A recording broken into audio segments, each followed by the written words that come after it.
Next, you've heard of the expression, the canary in the coal mine, an early warning from our feathered friends that air quality in mines was dangerous.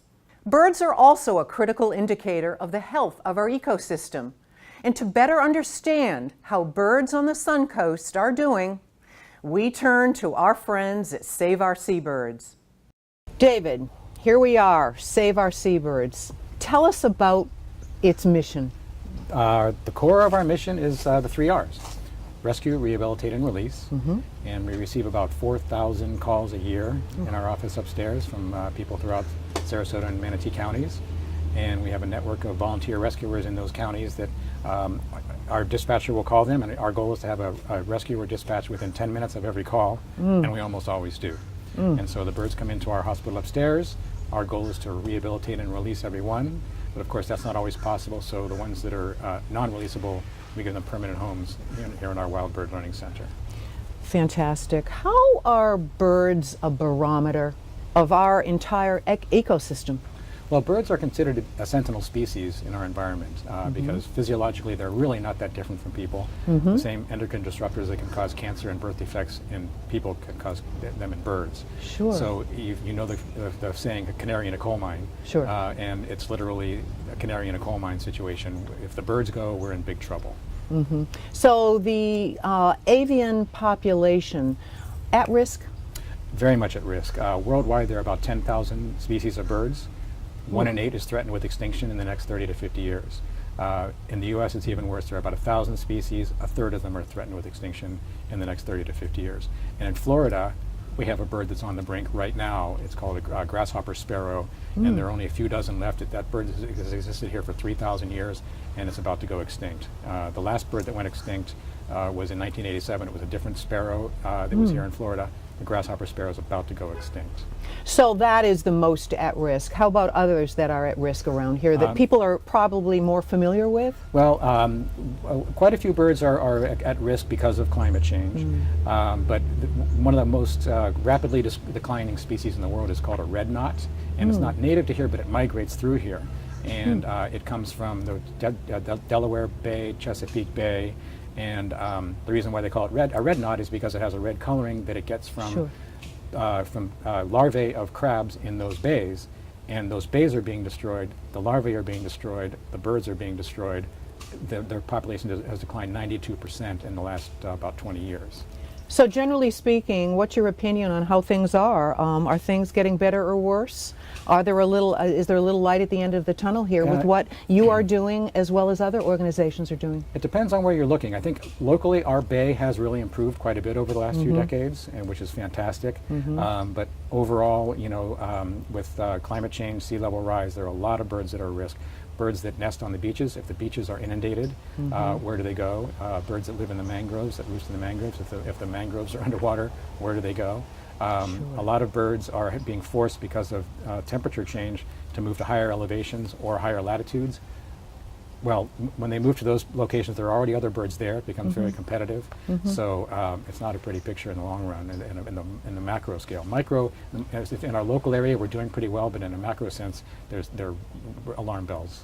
I used to serve on the Sarasota Bay Estuary program. How do you align with that? And they obviously are, it's one of the most important programs in the country, and it was an honor to serve on that. How do you align with that in what's going on here? Oh, they're a great partner of ours.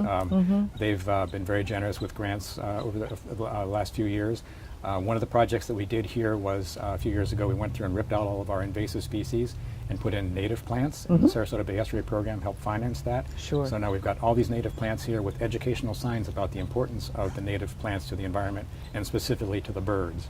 And so the estuary program is doing just a great job. And oh, that's we wonderful. support them and they support us. So if people see an injured bird, often you see whether on Facebook, whether in an article about birds and Save Our Seabirds, what is the first thing that they should do other than perhaps calling Save Our Seabirds? Call us, But yes. what a lot of people see an injured bird. I see a lot of birds on roads, busy roads in our community, and I see cars honking at them, which is the most egregious thing I could possibly see, to get them out of the way. Right. what do they should call you first, not tend to them? If they can get the bird out of the way, if they feel safe doing that, get the bird, of course, out of traffic. If there's an injured bird and there's a potential predator around, try to get that out of that situation. If there, if there's a baby bird in particular, if there are cats nearby, get it to a safe area. But the best thing they can do is call us, because it depends on the species, the way you want to treat it. Because some it's safe to go ahead and try to pick up, some it's not so safe to go ahead and try to pick up. And we want to make sure that people stay safe and keep the birds safe. So if they give us a call at Save Our Seabirds, we can walk them through the process. Well, and also now with their smartphone, they can take a picture and say, here is what I have found on this road.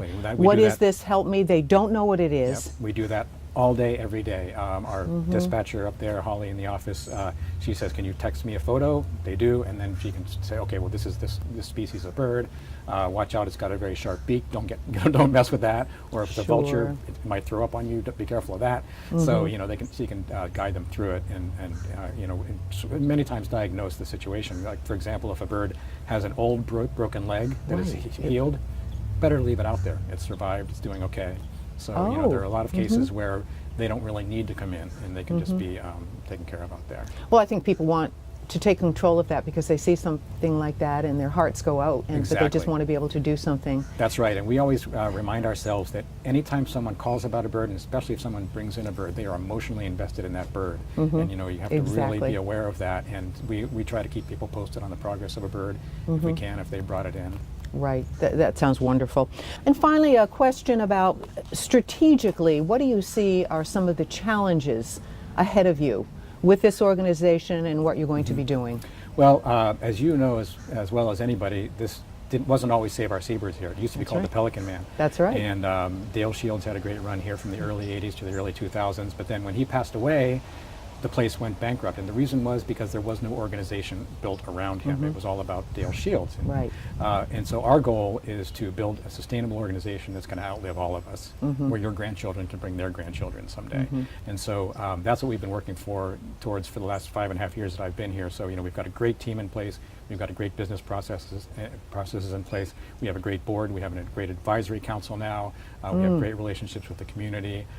So it's just really building a sustainable organization. And so the community's been very supportive, and we hope that continues. Thanks, David. And a special shout out to all the volunteers at Save Our Seabirds.